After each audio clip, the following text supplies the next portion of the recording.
This program contains content that may not be suitable for viewers under the age of 18. Viewer discretion is advised.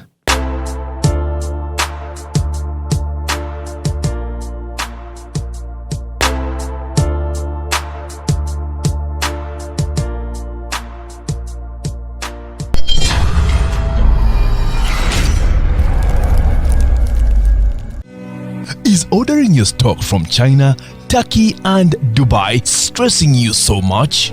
Is it taking you months and months for you to get your stock? Just 1, 2, 3 and trade like a boss you are. 1. Talk to Iran Global Logistics on 0740 152 331. 2. Let us know whether it's sourcing or sending money to a supplier that you would want. 3. Enjoy our unmatched customer service.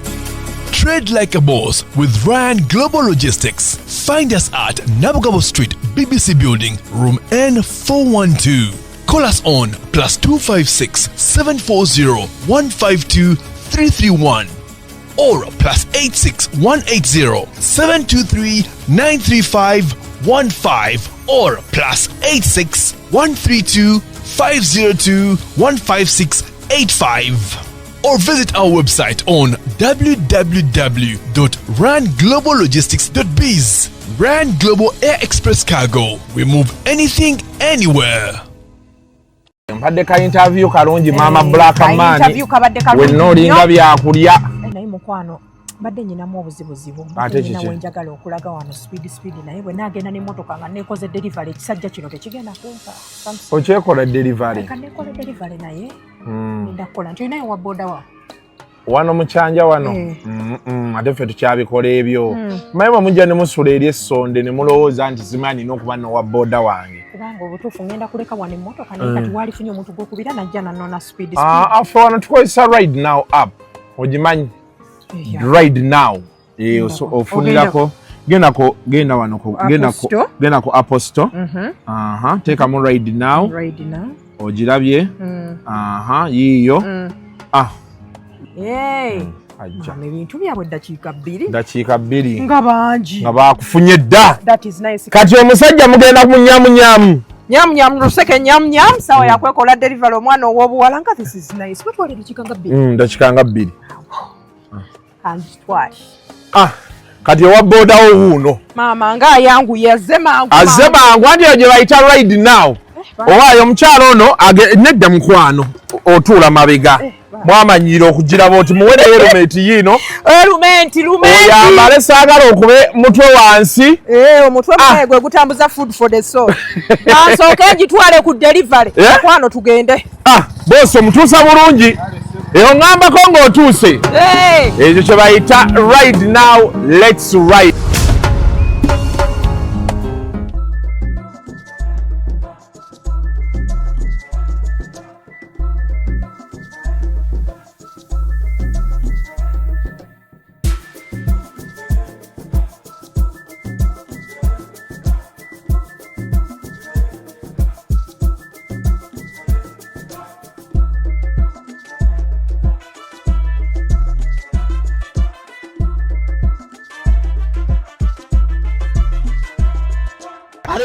Ruzungu kade kazuku tujikole sawa namba ruzungu ruzungu tugenda muzare kujere kutoka ntoku ndimbuzi ndi hapo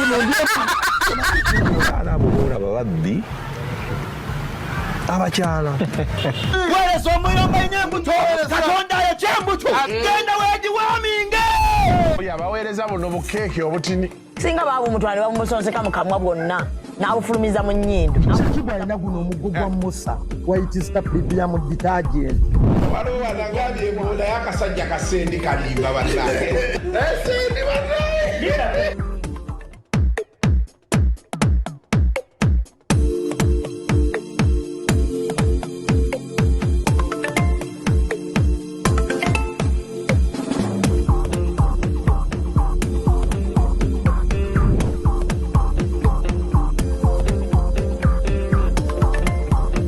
Yes. Welcome to yet another edition of Kasuku Live.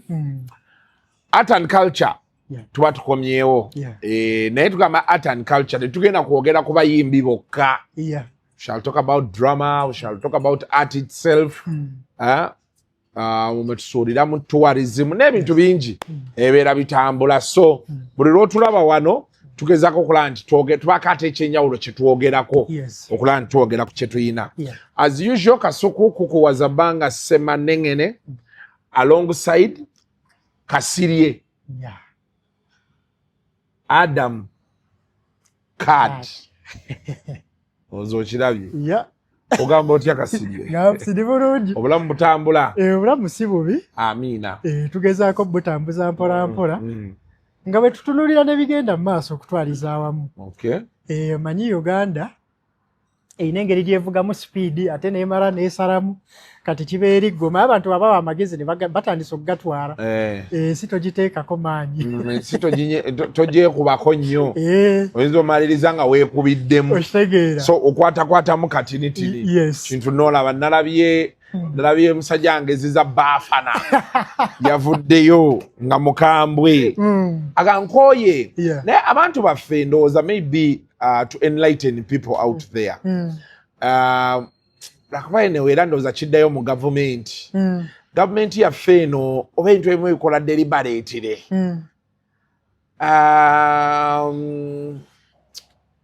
Bw'owulira sako eggwayo savings and credit cooperative ye sako. Kitegeeza nti oterekayo okitegedde neemala neekukreditinga. Oba ontegeera bulungi. So kitegeeza ki nti sako olina okubeera nga one obeera member ofuuka otya member oregisteringa with the money. These things mbibannyonnyola oleme tuuka eyo kaayane. Sako zino zaatandikira nno ojjukira emikolo gya Niigiina gye gizaala sako zino nga emikolo gya Niigiina gyabeerawo nga tegirina legal element, tegirina legal representation. Kwe kuba n'okukola microfinance support center. Ekifo ekyo gundi yasooka okikulira omukyala Wandera Kazibwe yali vice president. Nga obukolo bwa Niigiina buno baabukolanga abantu. Nga weekend onoonya abantu nga bali mu mikolo gya Niigiina. Abantu nga bakola pate leero ono yakoze. Leero ono yafuna. Naye nga ate cases yadduse ne ssente. Ate taani yange beetuuse sifunye. Ate oli bwe yafuna ye tayagala kwongera kuleeta zisusse. Ne bakola sako zino. Sako zino ke idea lekalina kubeera kabinja nga mussa ekintu kyekimutegeeragana. Nina omwami gwe na premieringa ku channel yange wa YPA Yanga Youth Platform Africa. Obed oyo w'embuzi. Kati ng'akunnyonnyola nti business gy'alimu yatandikira eyo. Be yasanga abantu nga batereka ssente. Bwe batandika okugula embuzi ne kigenda nga kikola ki? Nga kikula kigaziwa. So baganda bange bw'osalawo okujoyininga sako, and by the way bw'owulira sako ey'abayimbi tekitegeeza nti buli muyimbi alina okuba memba waayo. Oyinza okusalawo nti ze sijja kubeera memba. However, tosobola okubeera memba wa Uganda Musicians Federation. Federation yeyo sente tebaziwa nayo, sente baziwa sako yaazo yayo. Eyo sako yegaba ki? Sente. Oba otegedde? So ate sente ezo ze bagaba most times bw'oteekayo sente ze ziba shares zo. Bakuwa according ku shares zo. Tosobola kubeerayo na miliyoni emu n'osuubira bagenda kuwa 10. Bampoleyo miliyoni 2 kwego. Bampoleyo miliyoni 2 kubanga omusingo ze sente zino. Zobeera okola ki? Otaddeyo. Onfunye? Kakati abayingira sako ng'ogyeko okulowooza okugabana kana akasooka bakagenderera. Akaliwa? Akasaving. Oba bakagenderera. Oba ko bakasomanga. Anti kati ekibaddewo gavumenti yo be yajja, yo yatunuulira bantu beorganizinze bassa kimu.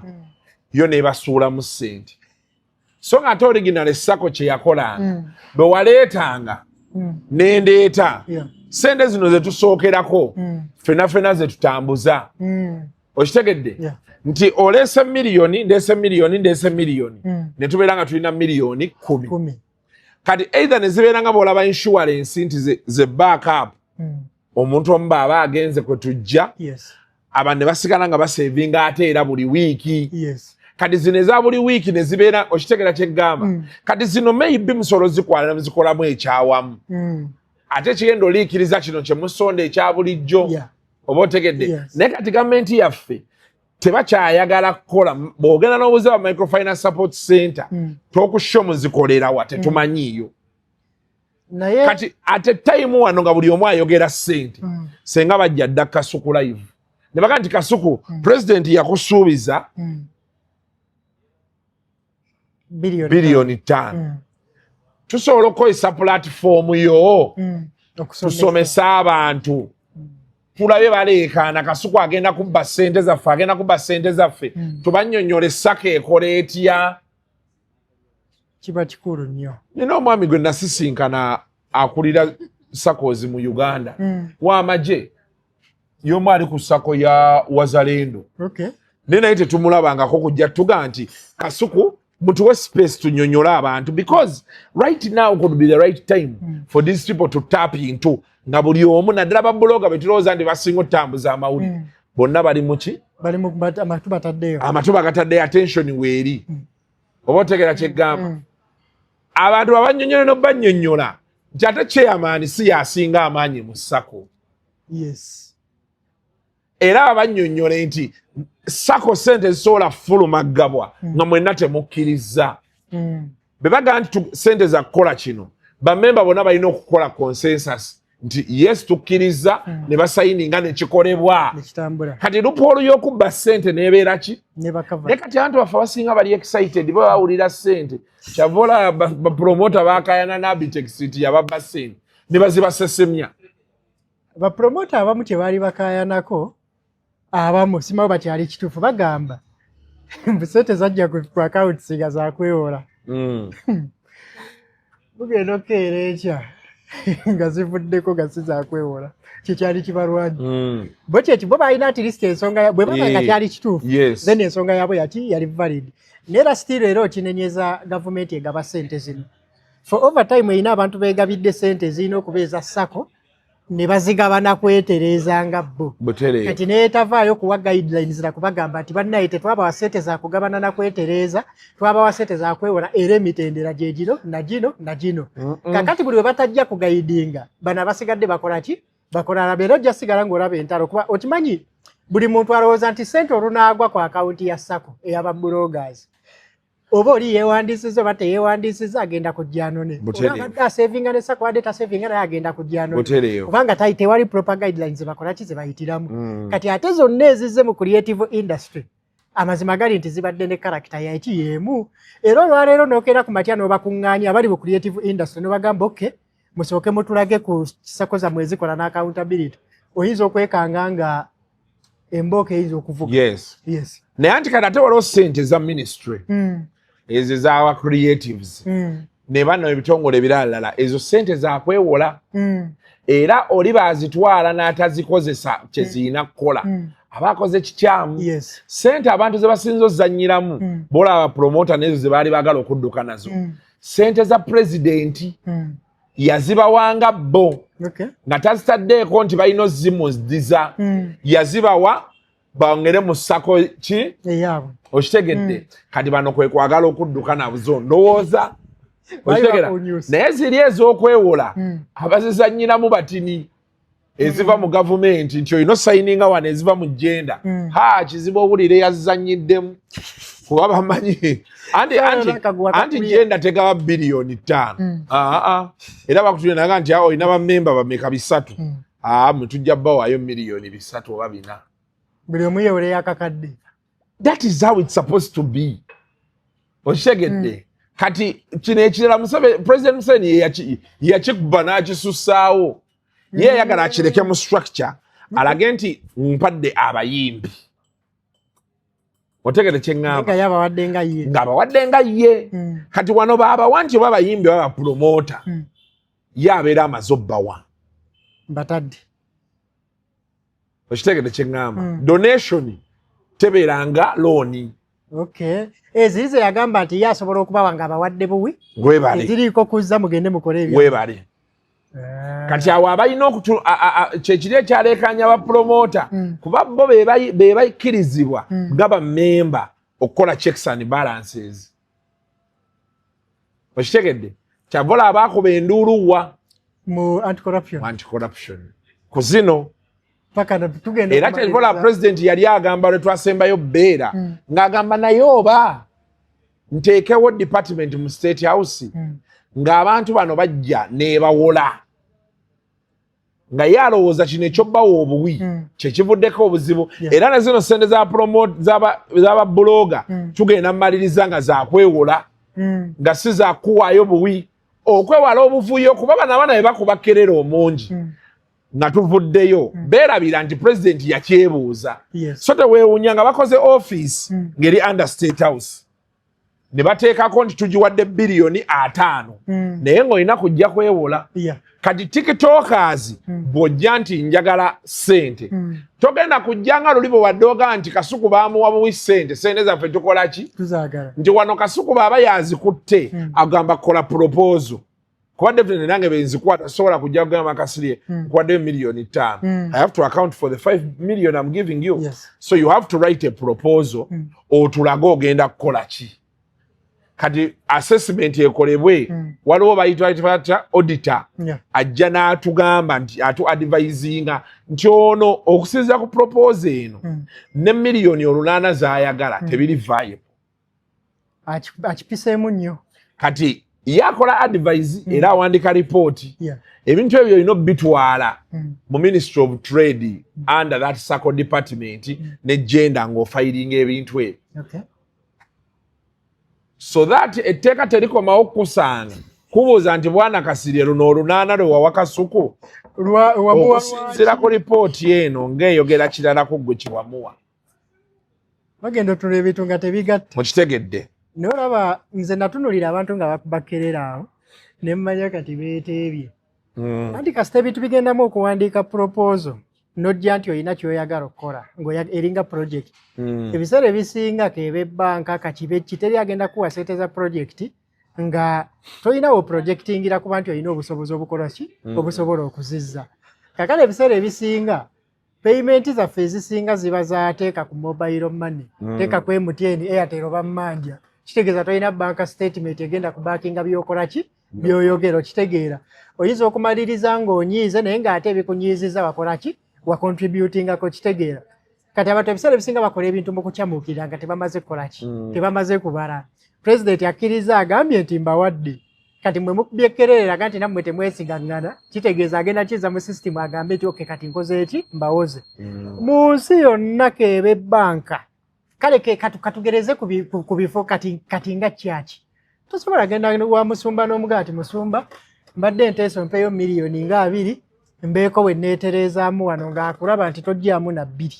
waddeemu naye kennyini aba tasobola zikola kitegeeza agenda kupima kyosaba vis-a-vis nekyokola ki nekyozitowa kitegeera so kati bwe bunaatuuka ojja kwekanga nga bw'obanga sente zibadde zituukira ku mobile money nga tolina okuddamu okyuse okitegeera kuba bagenda kusaba bagaye bank statement ye eriwo ekakasa nti kale bwe tuba tukuwadde looni ya miliyoni 10 osobola okuzizza nga mutuufu project ye eyita naye nga ability ye ey'okuzizza tekola ki teyita kiba kitegeeza oyinza obutakola ki oyinza obutayitawo so bikyali biwanvu naye nalabye Zabafana avuddeyo nga si musanyufu n'agamba akooye ebyokwegayirira ssente bwakubira Kenzo bwe yeefuula musima ye ali bize n'ebisigadde nendaba maneja wa Kenzo Beta ng'avaayo agamba Bafana atulageko bulazi ku ssente zayina weyaweerezaako miliyoni 2 ng'abaaba but I think one of the things we don't need baganda affe abali ku federation yawo mu investing mu sensitization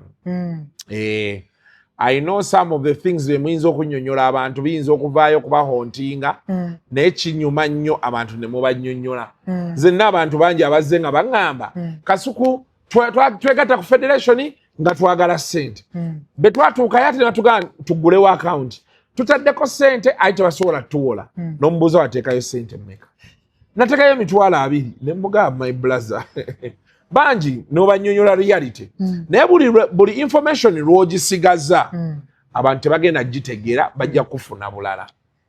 Naye ekirala olaba okusomesa kuno kulina kuba realistic. Olaba Kasuku oli wajja n'akugamba nti yateekayo emitwalo 2 osobola okimubuuza n'omugaa kale singa gwe obadde olina akawumbiko kali awo n'olekera ku makya oguddewo sako oyagala kuwola abantu na biki n'enzija n'enteekayo emitwalo 2 ne kugaa njagalayo obukadde 10 bw'oba gwe osobola ozimpa kirowoozeeko ng'omuntu realistically osobola ozimpa bw'oba nga tosobola zimpa then iddawo wali okola ekyolowooze. Ekitwe kyakyokubi kye nalaba nga challenge mu industry eno nti tulina bye tutamanyi bingi naye willingness yaffe ey'okuyiga teriiwo tebangawo. Ebiseera ebisinga abantu bwe babayita nga federation we yatandika ate simanyi babagambye ekirimu sale ekirimu gavumenti honorable Nabbanja azze babawaddeyo $5,500 awo abamu bajja olw'ensonga bamanya nti tulina kye tugenda okugaba n'ekyaki ekyamangu nti era buli we zinajjanga nga tuyuzaayuza okitegeera. Kakati bwe bakizuula nti tekugenda kuba kuyuzaayuza byakutuula kubasomesa ziri kirasi ezasooka zajjulanga lwa nsonga baali bakyalina essuubi nti buli zijja bagenda ziyuza nga bwe zikoze eki nga bwe zizze. Reality bw'esinkinga ini nti si zaakuyuza nga bwe zizze attendance yatandika okukola ki okufa okitegeera. Kakati olwaleero artist we Uganda asobola okuba nga ebirungi byonna abyagala bw'oba oyagala okukakasa nti tabyagalangako tuula omugambe nti there is a effort to study nga bw'ogenda okikola ki nga bw'ogenda okikola aba tajja kukola kitajja kujja okitegeera. Trust me olwaleero ne bakeera ne bategeka omusomo nga gwakugamba nti bagenda kusomesa babloga sako bwekola engeri gy'olina oyitamu system n'okwewola na biki oyinza ofuna numbers nga ntini nnyo n'obeera na surprised. N'olunaku lwe babagambye nti kati zaatuddeyo ate n'olaba bangi abajja okomplaininga n'okkiraiminga naye ng'ate mu kujja okusoma tebaakola ki tebaaliwo okitegeera. So ne kimaliza ng'ekintu tekikola ki tekibalansinga. Era emabegakaawo nalabako ba artist b'e Uganda baali bapiininga James Proper nga bamubuuza byonna ebintu by'ogamba by'omanyi industry ya Uganda ogigasizza ki. Ne tubajjukiza ne tubagamba James Proper yakakako Spotify okuleeta omusomo wano ogugenda osomesa ku bintu bya streaming okitegeera. Najja n'atuyita muffe n'abantu abalala bamanyi twogere ne bamaneja b'abayimbi betumanyi n'abayimbi era message twaziforwarding obubaka twabukola ki twabusindika okitegeera.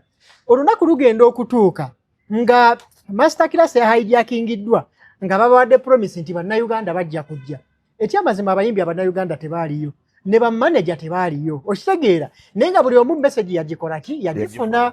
Singa Spotify yajja n'egamba nti tulinawo omusomo tugenda nnyumyamu nammwe ne buli anaaba afuluma ajja signing $5,000 wandirabye nga namba yandibadde ki yandibadde nnyingi okitegeera. So mwogwo omusomo tebajja. Kakati nabali ne baluzinga interest ne bamanyi oba osanga bannayuganda tebakikola ki tebakyetaaga. Wayita ennaku nti ne bakyerabidde babuuza omusajja wali ogezezaako kutuyamba ki. Ne tubawa example Spotify bwetegeka master class mu Nigeria esobola okujja n'egamba nti tulina target twetaaga abayimbi 150. Lwe bakiranze wagenda okuyita wiiki egi ng'abayimbi 3 beewandiisizza bali willing okujja. Bagenda okutuuka ku lunaku nga balina abayimbi nga 5 nga balina kendeeza mu bukendeeza. Kyokka buli yeewandiisa yasayininga app ajja ate mu budde okusobola okusiikinga ki okusikinga knowledge okitegeera. At the end of the day tandika Nigeria bali lucky just beeyagaliza they are not lucky tebeeyagaliza nnyo kiri awo neba artist bali willing okwakwayalinga knowledge ate knowledge ne bagikola ki ne bagiimplementing okitegeera. Kati wano ekizibu kyo kyalina ekinene mu industry ebintu byonna kasita bijjamu okubayita okwakwayalinga knowledge okigezangako ojja kubeera disappointed tebaagala kujja. Kakati omulaba atandise kuwoggana ku social media biki bagenda okujja okutandika mu fact checking nga ate takola ki nga ate talinawo kitegeera. So kati n'olaba rigidness eyo mu kubanga tebaagala kukola ki tebaagala kumanya. Kati federation nga yo bwe yali etandika waliwo abantu be bapointinganga out ne bagamba kale good mwandibadde mu muwa space najja n'ayita mu kino na kino mu bulungi ne good mu muwa space najja n'ayita mu kino na kino kitegeera. Abantu abamu nga babawakanya some of the mistakes ze basinga okutomera. Waliwo abantu abalina knowledge kwebyo ebintu abali basobola okubanga abayambako bikola ki okubisolovinga okitegeera. Mu Uganda omuntu asobola okusanga omuntu ng'alina knowledge ng'alina kyavuga singa yamusinga face eriri kinaamusooka mu maaso owa knowledge alina kubwa tteka ekola ki kudda bbali kubanga atuuka ekiseera nakkiriza nti tubeera nnyo satisfied nti nze nina erinnya lyange jeno gundi nze gwaraba president nze gwakubira nonani gwakubira kati ne werabira nti president ye atakubira ogenda okumutuukako ng'alimo informed ku kintu kyo n'okusinga ggwe lwaki president ate ye ayinayo baayina nga bo ba knowledge ng'omulimu gwabo gwakuleeta amagezi era nga bwe bagaleeta atuula n'abagamba ye tugenda kusinkana n'aba artist kino na kino na kino na kino ne bamuyitiramu kati naye n'akozesa general knowledge ng'eyiye n'atuuka n'aba meetinga ng'asobola n'obbabuuza ekibuuzo ekyangu nti what is data ng'ate mmwe abadiiringa mu business runningira on data n'okubanga musharinga mutunda data e business yammwe ate nga mwe temukitegeera lwasonga ye yabadde briefed by the knowledgeable people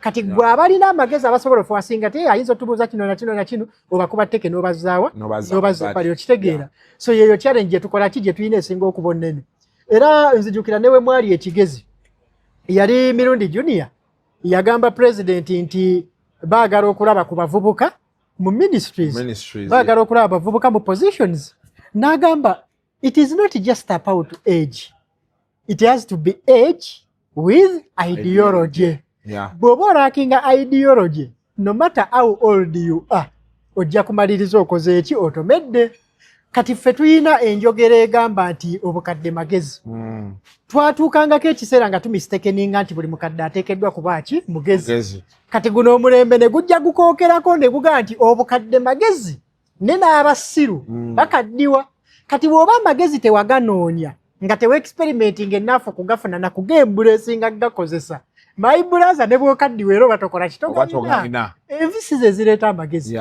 enkanyanyasi ze zireeta amagezi amagezi ganoonyezebwa ne gajja nga gakimulatinga with the time experiences z'oyitamu nojja ng'oziyigiramu ne zijja nga zikola ki zikola with the time bw'otafaayo okuganoonyera tegajja kukola ki tegajja kujja okitegeera kakati eri abantu nga bavubuka bato naye nga bali exposed nga bali knowledgeable lwaki nti bafuba ne bakozesa awazi zaabo okusoma n'okunoonyereza bateekamu obudde okitegeera bw'afunamu kasente n'atambula nako naga kale nyizo banga sinnatuuka genda Dubai naye kaŋŋendeko embalala ndabe ki ekiri embalala n'atabeera nti atudde ku mutwe gwawe wantu mu kifo kimu nga tasobola kukola ki ku reasoning okitegeera so kaakati youth oba young with ideology era nentubuuza nali ne ako Edio ne mugamba twagala abavubuka bano bagende mu bifo ne effort ey'okubateekateeka ekoleddwa mu bulungi okuba nti bwe banaatuula mu bifo ebyo bajja kuba bamanyi ekyetaagisa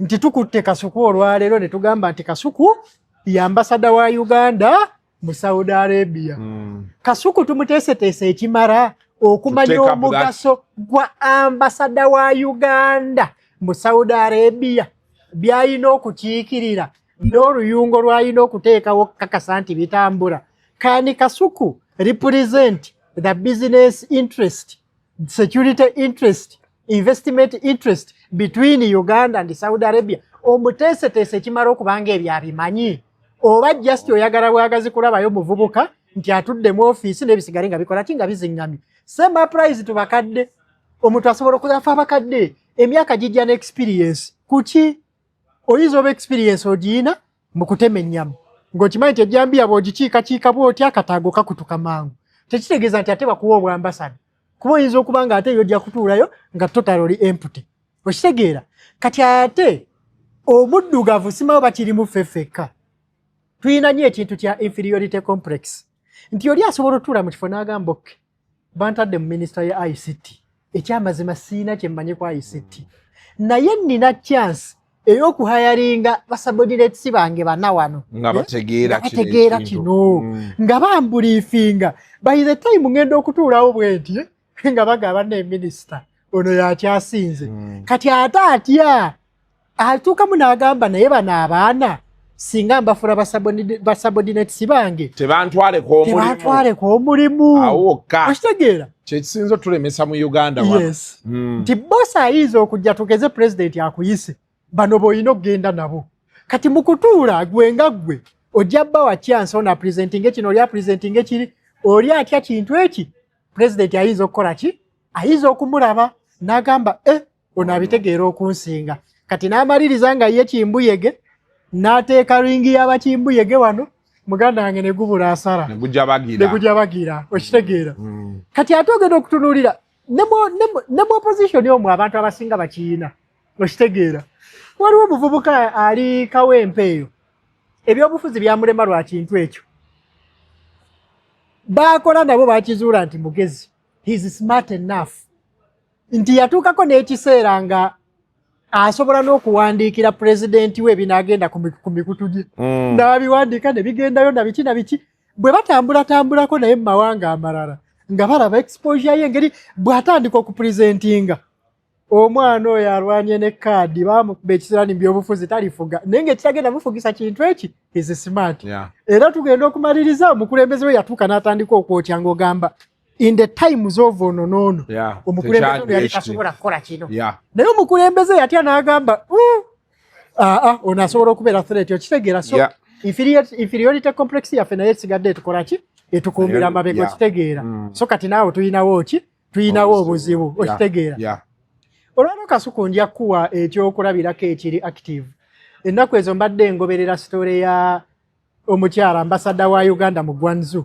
bamuyita ambasada Judith Nsababeera yagenda omanyi China ba consulate zaffe bazaawulamu emirundi ebiri waliwo ne Gwanzu mu business area kati neebaayo ate eri Beijing nayo eriyo ate akiikirira Uganda kuba yali nnene nga kiteekeddwa okwawulamu kati gwe baateeka eggwanzu yani ye Judith yakera ku bakyala atulawo n'agamba naye bwe mbeera nga mpiikinga abakyayina okugenda e Uganda mbu bagende balambula obugakiira gyeguli na biki omuntu mbutuufu akutunuulira nga toli realistic nga tolina kyosobola kumulaga kikuwa attachment ku biki byokola byoyogera okitegeera n'akeera ku makya n'afuna idea n'agamba I can executive produce oyo abazze kuteekamu n'afuna omuvubuka ano bamuyita Derek Ssennyonyi ne bajja ne bashootinga documentary gye bayita back to the source ye kennyini n'ajja agenda exploring omugga Kiyira agenda ogunyumyako ng'agubaddeko ng'era bw'alaga omukyayina alaga n'aga okay bw'aba ambasada yagenda n'ayita wano n'ayitako mbwindi n'alaba amazike n'akola ki silverback ozinyumya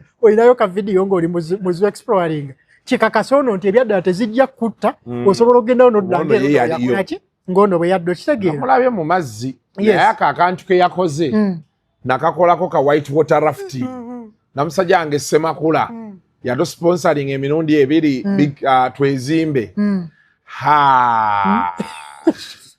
ogwasooka nagenda nze Ruth Kalibala Shafiki ne baleeto waliwo eryato eddene eryo libayiwayo abawo lino ettini nemugenda empolampola nasooka tuula ku ddene naye nenga kangende ntule ne Ruth Kalibala netuula okwo naye baaba musooka River Nile na layers gende kabiti kati mutandikire no waggulu fe wano ku surface wolaba we waggulu kati walowe mutuuka nga lino bayiwayo mudde ku level dako nowulira eri amazzi gagayika nawaga nti lyeryo kati fe baatuga kimu mwenyweze kuno so that akato ekabawunzika kamala engeri gye bakakolamu kamala ne kadde kati oli gayi n'abayoolayo sebo n'abebifaananyi babeerako abaye bajja n'ebifaananyi ne video ne bakwata n'emmere twagirira ku soosi okwo tulinayo twatuuka waliwo level gy'otuukako ng'amazzi gali tegatambula gali awo ne tulya emmere bulungi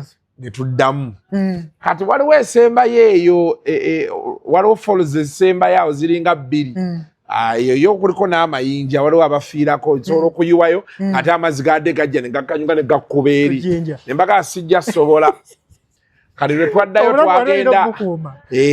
twagenda ne Reipi Shafiki Ntate n'abawala abalala 2 ne mbaga nti nze mugenda kunsanga eri gye muviirako sijja sobola mazzi ago neera ogwasooka muganda wano oba tobalabako obalaba eno kati ngolo batandise n'esembayo wotandika obbalaba mugendera ddala eri mumakkati eri mu mazzi no owulira bulizi eyo terina bantu tobalabako obeera nga abali mu Lostland nga muli mu byammwe but it's an experience that is worth it. I don't know naire eyo yalingako eyo rafting simanyi waki yafa then kwaliko ne bungee jumping eyo nayo nagikolako ko bungee jumping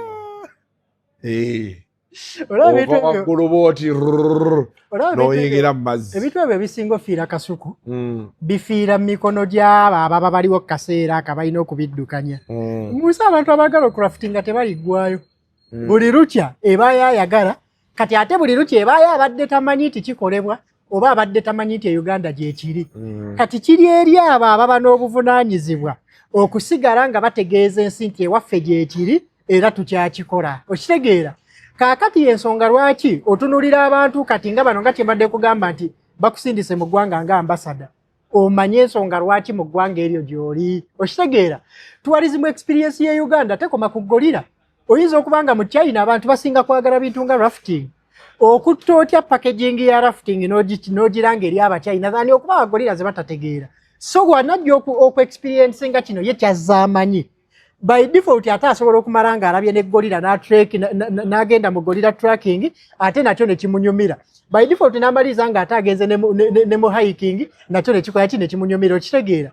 So kati project singa zino bambasada balina okutuyamba okustadinga. Nga bano we bastadinga nti naye Abachina tuyinza baguza ki nga Uganda. Kuba ye musolo yagamba nti yatunulira n'alaba Abachina engeri gye ba treasuringamu amazzi. Nti ne bakabaka kanaalo akati nibwe kati nga bakalina. Basobola okukazimbira infrastructure ng'eba baba bakakulangira oyinza okugaaka ekasinga. Kanaalo munaga abasajja baba basobola okumirukinga kanaalo. Then what of River Nile? Ate nga si just River Nile. We have the source of the Nile. Abatalina source baganda bafeeri bye bali mukolerako birala. Ne sente ze bali mufunirako ndala. Kati ate ffe abalina source nga tukola ki? Nga tugyebakidde. Okitegeera? Bo ne basalawo ne bagamba katukole documentary film nga ffe tugyeteeringidde nga bannayuganda.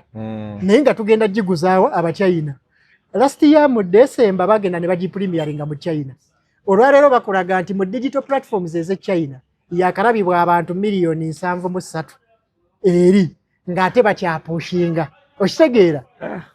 Nedda likisenyo ninga content creator ne kimuwa okulowooza kuba yagamba yalinga atandise shoot yatuuka ekiseera ng'ekyo postinga ku internet just on a daily kimubowa. Naga nensobola kwereventinga nti ekintu okusikkako wano. Kitegeera? So wafuna opportunity yesobola okubanga akola filimu eyo n'agikola era n'afuna n'opportunity egenda ate abeerewo nga bagishowcasinga eri. Okitegeera? So batuuse ne balaba nga experience erina okuddeeka. Newankubadde egenda okusooka egenda kubeera ya invitations only nti egenda beera ku Mestilwa nga 25 April. Naye maaso awo bajja kukolawo ne public screening. Buli munnayuganda waanajja abe nga asobola okukola ki? Asobola okugiraba. Okitegeera? So kati oye yasazeewo package ya Uganda gyagenda okutunda eggwanzu egenda kubeera nga asinziira ku mugga Kiyira. Era atambula district eziguliraanye tourist attraction endala eziguliraanye zonna zikavalingibwa. Naye nga major point eri back to the source of the Nile. Kakati kino kiba kirina okuwa challenge. Gwenga ambasada waffe mu ggwanga eddala. Eggwanga eryo lyo lyagala ki? Nja kuwa ekyokulabirako eri amawanga agali religious ennyo. Kati omusajja omu mutambuze yali atugamba nti otuuka e Brazil n'osanga omuntu nga bamuyita Kizito. Naye ng'ekyamutumya Kizito linnya ly'abajulizi. Naye nga bw'omusimaasima ayinza n'okuba nga tamanyi abajulizi abo beewa. Singa abadde amanyi yandiyagadde okujja okumanya ensibuko y'erinnya ki? Y'erinnya Kizito. Okitegeera? Kitegeeza someone has to make an effort. Okeera ku makya agambe nti Uganda Matters Shrine Namugongo tugitunda tutya mu mawanga agali religious. Tugitunda tutya mu religious magazines, religious TVs ne radios bakimanye kubanga the story is so rich but the packaging is so poor nti abantu abamu mu nsi balowooza nti Uganda Matters Shrine eggulawo nga 3 June wokka kyokka nga ate ebeera open throughout the year. Kitegeera? Kati lumu nali nkolako research nga ntunuulira ebifo ebirireetinga nayo. Ne ntunuulira ebifo waliwo ekifo bakiyita Taj Mahal muzikiti. Guli mu India. Taj Mahal ereetera India abalambuzi abakwata mu miliyoni 5 buli mwaka. Kyokka Taj Mahal eri best ku nzikiriza ey'Obuyisiraamu. Bw'ogeraageranya story ya Uganda Matters Shrine Namugongo n'ogigeraageranya n'eya Taj Mahal, eya Uganda Matters Shrine eri so rich okusinga eri nti esobola okufeekingammo. Ekyokubiri, eno eri related to the Christian believers. Mu nsi yonna bali over 2 billions plus. Okitegeera? Kitegeeza olina puulu nnene ate kwe kw'osobola okubanga okola ki ng'osena. Kitegeeza artistic gwe wandibadde reputation esobola okusika 12 million a year. Abajja okulambula nga bajja kulambula ki Uganda Matters Shrine. The question is, ki ekiri ku Uganda Matters Shrine? Omuntu kyalina okwe-experimentinga nga kiri more than just a story. Okitegeera? Ebimu nga biri visual, ebimu nga bibumbe, ebimu nga biri kyo. Okitegeera? Infrastructure kizozimbye around mahoteli, restaurants, ebintu ebyenjawulo ebisobola okuleetera omuntu okuba nga wabeera mu kifo ekyo, asobola okufiiringa ati home ate still n'akola ki? Spending. Okitegeera? Kakati gwe obanga oli ambassador wa Uganda, ng'oli ambassador wa Uganda mu Brazil, kitegeeza main object yate terina kuba maziike. Main object yate esobola okubeera Uganda Matters Shrine. Kakati awo ofulira n'ogamba naye Uganda nyinza collaboratinga nani? Enti director gundi mulungi, okay. Kati ne Kasuku ate naye mulungi. Tusobola okubanga ate tumukozesa ate okwi-influencing that story back home, ekijiwa omuliro ogukola ki ogutambula. Waliwo mwami yali agala tukole ekintu ekyo, bamuyita ambassador Alintuma Nsambu. Ali Algeria, osimanyi oba yavaayo. Nali njogera naye ebiseera ebyo, actually last year. Nansaba ne passport yange ne muwa details. Ng'alina okuntikka. Yali agala kukola religious tourism. Oconnecting ekintu kya Namugongo. Yanyinyonnyola waliyo Abannayuganda abakola ekigo Algeria. Aba sister. Yes. I think they are very powerful. There's a story he was telling me about those people. How they connect with the there's a story he was telling me about that. Nenga yagala tugezeko be connectinga ne ebimu bye tuyina wano. Kuba yangambe Masaka eyo oba ye Father Ngobya. Father Ngobya. Waliwo omwami gwe yangamba. Waliyo ebintu bingi bye yali annyonnyola Vira Maria, Father Ngobya baani. Bina engeri gye bikwataganamu n'ekiri Algeria n'abajulizi. You know, and I don't know, Ambassador of Feyo, Alintuma Nsambu. Yes.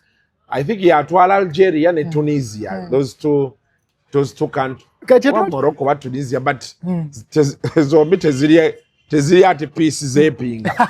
Ngamba, try to chikola by the way. Nagala ngende yo filming everybody we see their stories. Bana Uganda bebali yo. Yes. Then tugezeko chiriretinga n'ekiri eno n'ekiri eri. Tulabe how we do something, you know, that we can push to the rest of the world. Atengo kiraba ekintu ekyo yali agamba kituufu kigazi kiconnectinga n'ebintu bingi. Bwe kimala connectinga Algeria wayo nagye kitambulidde bwe tudde ewaka. Omuntu alina okuweebwa package nga wava ku Uganda Matters Shrine. Ekisooka alina okumanya eyakola order eno yali aniti yali Ssekabaka Mwanga. Kitegeeza ate oyo ye bamuziikawa. Tali Kasubi? Nti Kumasiro. Kumasiro. Kitegeeza alina okugenda nawo n'alaba. Ani ya executing order yali Mukaajanga ali luddawa. Mukaajanga gyali nawo ne tuzimbawo space ey'ekyobula nakyo ne kifuuka kya bulambuzi ky'amaanyi. Okitegeera kati n'okola religious tour package ng'ebyaddala omuntu bw'ajja esobola omubeeza mu Uganda at least weeks nga mmeka? Weeks nga 2. Jjukira buli lunaku lwabeeramu aspendinga. Talina lwajja kuga nti sijja kulya teyazze kusiiba. Talina lwajja gamba nti tajja kutambula. There's a big story on that shrine eri emunyonyo. It's very, very fundamental mu Catholic Church. Era olaba Papa bwe yajja wano gye yasookera. Eyo nalabe baagituma na Pope Francis Road, I think. Awo ndowooza abajulizi. Either simanyi abajulizi oba we bava. Munyonyo naye eriyo abajulizi. Oba we babattira. Eriya abayo. They baali very, very important. Yes. Ku kintu kyawo lwakuba ne twatiitiibya nnyo ekyennamugongo. There is a story eyali awo gye nasomako awo. Simanyi obwongo ne bubeera nti so kati olaba nti obeera ogenza awo ogenza olabye waliwo ne bano sente bali ku ddembe awo wino weeri awo battirawo sente bali ku ddembe awo weyattibwa then n'ovaawo n'ogenda waliwo abajulizi waliwo battira oba baali bulenga oba nansana awo eriya yaawo waliwo battirawo obujulizi then kati nooza eriya yali final place Namugongo naye ate ekyewuunyisa nno ku Namugongo ate abantu kye batamanyi nti ate abajulizi abaasooka okubeerawo ate abaali ab'amaanyi bali mu basiraamu. Buli ddiini erinawo eddiini kyekintu ekyewuunyisa naye ate abasiraamu ekyabwe ndowooza tebakiwa nnyo omuliro. Abaprotestanti nabo tebakiwa nnyo omuliro nga guno. kakati kidda ku business mind y'omuntu ng'oli mu ministry ya tourism. Then ne embassies ezenjawulo eziba za identify zino ensi ze tulimu zitegeera ki. Nalabo owegundi owe Italy, I think Italy. Yeah. We have our ambassador there. Bafuna buses. Yes. Basiteka kama maziike byani simanyi. Nekati ekyebuuzibwa Italy woba ogistudies. Do you think their main interest okujja Uganda would be maziike? Is it the right niche gy'olina pushinga? Kuba Italy eyo si eri Rome. Kitegeeza there is more to the religious side. Eri beyond amaziike. Amaziike tetuli mu gawarana. Tukkiriza nti oli asobola okujja Uganda n'agakola ki n'agalaba okitegeera. Kati Kasuku akubulira ekintu kino. Okimanyi ensi za Caribbean zirimu ba spenders abalina ssente. Naye okimanyi Uganda tennamanya kiki erina kupiikinga mu nsi za Caribbean. Naye okimanyi Uganda, Kasuku, Uganda erina one of the biggest shares mu ndongo y'ensi yonna. Nga share y'endongo yaffe eva ku Warrior Princess Nayabingi ow'ekigezi. Bw'otunuulira Jamaica, ensi teweza n'abantu miliyoni 2. Teweza abantu miliyoni 3. Ne Jamaica evuze influence yayo mu nsi yonna ng'ekozesa ebintu ebi. Ekozesa reggae culture ne Rastafarian culture ne reggae music. Okitegeera ensi yonna n'egitegeera. Ne bw'otunuulira reggae music okimanyi tumuyinamu share. Abajamaika batandika bakola music gwe bayita ska. Ne bakyusa ne batandika okukola music gwe bayita rocksteady. Okukola music gwe bayita reggae bagatta engoma ze bayita bingi chants eziri inspired by the Warrior Princess Nayabingi ow'ekigezi ne bazigatta ne rocksteady ne bakola engoma ya reggae. Bingi chants zikuba omudigido bwe gutera ng'ogwaki ng'ogwa reggae. Bw'otunuulira documentaries z'abajamaika bonna nga boogera ku reggae music bo bakya-identify nga bakimanyi. Nyabingi bamumanyi naye bo bamuyita Nayabingi okitegeera. Era bw'ogenda n'olaba documentary gye bayita Noise Jamaica munnamawulire Omungereza gye yakola nga afollowinga roots za reggae ne dancehall. Bannamukadde bali abaakaviiri abaakalevu buno obukoma eno n'amaviiri baali bamunnyonnyola. Ne bamugamba nti wetukwata bingi chants ne tuzigatta ne rocksteady twakola reggae music. Later on reggae music azaala dancehall music. Chants zino bwe zisala ne zigenda mu America zina influence ku hip hop. Kitegeeza Uganda as a country we have a fair share in the Rastafarian culture. We have a fair share in the reggae culture. Kitegeeza tulina kugitunda butunzi. Kakati ba ambassador baffe mu Caribbean bayina okutandika okudesigninga package ne bajja ne Uganda. Okimanyi mu nsi yonna eriyo ebiggwa bya Nayabingi ne mu nsi za West Africa ezo mweziri festivals gye ziri nga fiimu gye kikwebeetooloolera. Naye osobola otuuka ekigezi nga tewali wadde ekizimbiddwa ekisobola okulaga nti bw'abazze nga kyagala okusomako kikola ki. Kati yo naye enzikiriza ey'abarasta the extreme spiritual. Tusobola okitunda okubalaga nti kiva wano. Yes. Wano Nayabingi we biva. Yes. Kati olaba Munnayuganda bw'alowooza okwagala oku-experimentinga Rastafarian ne reggae culture. Asooka kwagala agenda Ethiopia, agende Jamaica. Kati ate abeeri be bamugamba nti wabadde olina kusooka kigezi. Omanyi ebyekigezi olyoka otandika okutambula ng'okola ki ng'odde eno kitegeera. Kakati twetaaga bambasada abalitation okumanya mu Caribbean ki ekitambula reggae music w'amaanyi. Ekira Rastafarian culture y'amaanyi. How do we show these people nti ne waffe tukola ki? Ebiggwa ne tubizimba ebyaddala. Bw'eba festival ne tugitandika eyaddala.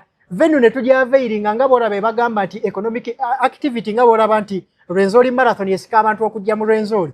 Ne tuba ne Nayabingi Festival ng'esika abantu okujja mu Kigezi. Along the way bajja okulabira nti eno eriyo Bwindi, eriyo Mugakira, eriyo n'ebirala ebiringa ebyo kitegeera. So ambassadors baffe mulekerawo okuba ne uniform ya mazike. Don't wear the gorillas uniform. Okitegeera. Identify mu nsi muno mwe tuli. Mu Caribbean biki ebirala ebirimu. Ebisobola okuinfluencinga omuntu okujja e Uganda. Then n'araba neki? N'araba n'amazike okitegeera. Kasuku. Just influence gye tulina ku music w'ensi. Singa tukakuratinga bulungi akatabo ne tukaluka bulungi. Osobola okukeera ku matya n'olaba Omujamaika. Osimanya amawanga gonna agali mu Caribbean awo. Surprising reggae music ayina influence y'amaanyi mu European country. Era ojja kwesanga nga festivals za reggae ez'amaanyi nnyingi zisamajjaamu za kinani Rotterdam Summer Splash oba naye eri mu Europe nga gyeziri nnene. Era ng'abayimbi b'e Jamaica aba reggae ba Chronics ba Protoje bani bagenda buli mwaka ne bakukumba akasente okitegeera. Kati that is the market you can always influence okitegeera. Otunulira omusajja nga Bob Marley ng'alina n'oluyimba ng'ayogera ku linnya Nayabingi. Notunulira abasajja bonna balina influence mu reggae music. They know the name Nayabingi. But where does Nayabingi come from? Netutuuka ekigezi kye ekiriwo. How can we build on that? Era naawe ambassador weeyo n'ojja n'ogamba okay, I have to identify the content creators betusobola okukola nabo documentary ng'eyogera ku Warrior Queen Nayabingi. Akatabo tukawandiike nako kabeereyo. Website tugikole ebeereyo nti omuntu aba anoonya information ali awo. Engoma tuziddemu tuzinfluencing zibeereyo. Tufune n'abaana baffe tuzibatendeke bazikubenga video zibeereyo na biki omuntu asobola okuexperimentinga. Kuba omuntu wajjaawo asobola okugula engoma, asobola okugula engoye, asobola bintu bingi ebisobola okuba nga bikola ki nga bitambulirawo kitegeera. So njagala tukkakkanye Gorilla uniform eno buli omu gy'ayagala okwambala kubanga yenyangu. Tubenga tusobola okucreatinga experiences zaki ez'enjawulo kitegeera. So nze nga ndowooza tunaakola ebintu ebyo tujja kuba tutambula. Era nalabyeko omwami gwe bayita Alan Kasujja wa Media Center. Alina statement gy'abadde akola ng'agamba Uganda cannot win in silence. N'agamba nti abakulembeze abatukulembera bo bajja na ideology tebaagala PR, let the results speak, but the results can be overshadowed by the noise. So means even the results, good or bad, have to make the noise. Kitegeeza bagenda tandika okubeera mu intention okukusindika n'okwogera ebintu bino kitegeera. Neze kyenja okumusaba nga nti musabira ano Kasuku Live. Tetutunda story ya Uganda bweru wokka. Kubanga abebweru bajja kujja batusinkane ng'ate ffe tulina obbibayisaamu. Kitegeeza tulina okugitunda ne Uganda. Platforms eziri influential mu Uganda, for example Kasuku Live. Okitegeera n'endala platform nga z'amaanyi nazo zikonsideringibwe ziweebwe priority, ziweebwe opportunity, ziweebwe ne budget okusomesa munna Uganda nti singa omuntu ava Jamaica najja n'ayogera ku linnya Nayabingi omanyiwa aw'okumusindika gy'asobola okujja further information. Oyinako akatini k'osobola okumunyumiza n'amanya nti n'abantu olugero balumanyi era balukola ki balufaako. Ne bino ebyokubanga omuntu ajja kujja e Namugongo agwe ku muntu omulando mule Namugongo ng'ate ye kennyini abeerawo talina kyamanyi, it makes no sense. Oli amaliza tafunye experience ekola ki emaro kitegeera. So we need to push the narrative home as we push it even away. Yes. Kale bannange August 22 tuyina Renzori Marathon. Saagala mukyerabire maaso awo tujja kuba tubabuulira emiwendo abagala okubookinga aliya. As we go to, of course, as we go to for the marathon we do merrymaking. Tugenda tunyumirwa omufo kyogende Kasese obwomu ku luno tuli group. Tugende tulabe Kasese tusome ku bakonjo. Ne batugamba osobola ganja kulaba copper belt wezaali oba zikyaliyo ze twasomanga mu bitabo. Now is the chance for all of those to happen. So 22nd August we are going for the Renzori Marathon. Zikiriza kano kayiseyo mu kumaliriza oyogedde ku Renzori Marathon nonzijukiza before oraba abantu baranganga Kasese abantu bajje barambule Queen Elizabeth National Park n'oku hiking Renzori nga government tefuna results. Ekyawa results olusozi lwa Renzori ba hikers okweyongera okimanyi ate kyayita mu sports being Renzori Marathon.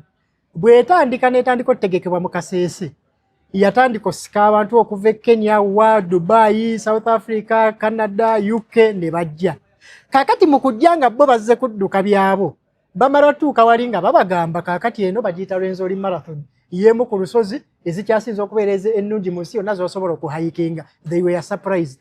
Ne babagamba nti eno ye Queen Elizabeth National Park. They were surprised. Ne babagamba nti ekitundu kirina kuleeta Rex Weziti. They were surprised. Okitegeera kati bano bwe tulina bakuleeditingiramu abakuleetinga Renzori Marathon engeri nabo gye bali nti bali mu tourism banga si ba sports naye ne bakimanya nti it is only sports that can pull these crowds to come and get to know bino ebintu tubikola ki tubirina okitegeera era bwe bakitandika successfully next time nja kuwa numbers entuufu abantu abali ba hiking Renzori paya nakati abakola ki abahayikinga okitegeera kakati ku luno kikomyewo kikuza omu influence na biki eyo eziri eziwedde nnya zonna Kasuku yali tazoogerako eno ey'okutaano Kasuku ali mu kugyogerako eriyo omuntu akiwulira for the first time because Kasuku akikoze eki akyogeddeko kitegeera eriyo omuntu agenda okugenda Kasese for the first time kubanga asoobira ayinza okuyisinganya ne Kasuku somehow ki eyo kitegeera gwe kenyini waliyo nga nti already abantu Kasese nabo bakwesonga bakola ki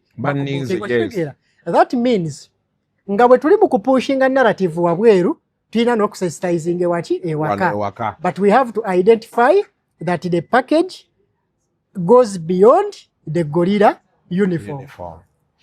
Kale. So that has been us. Sebo. Tweyanza nnyo tweyanzeege. Bulijjo mbadde mmanyidde biri ebirala naye tukyusaamu kyekikiisa art and what? And culture. Yes. Mubeere bulungi. Mweraba.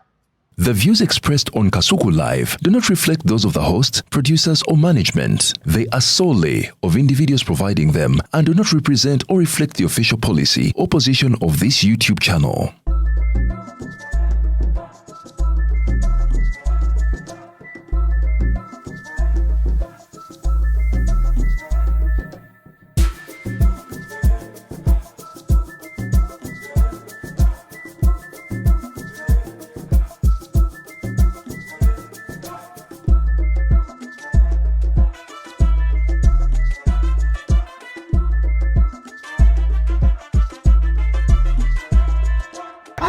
Luzungu kale Kasuku tujikole sawa namba luzungu luzungu tugenda namuza kujjere kutoka ntoko ndimbuzi nyefuno ala bora babaddi abakyala wale somwira mbaine mbuto katonda ya chembuto genda weji waminge yabaweereza buno bukeeke obutini singa babu mutwale bamusonseka mu kamwa bwonna n'abufulumiza mu nnyindo kibwa alina guno omuggo gwa Musa white star premium detergent waliwo wanangali ebola y'akasajja kasendi kalimba bannange esendi bannange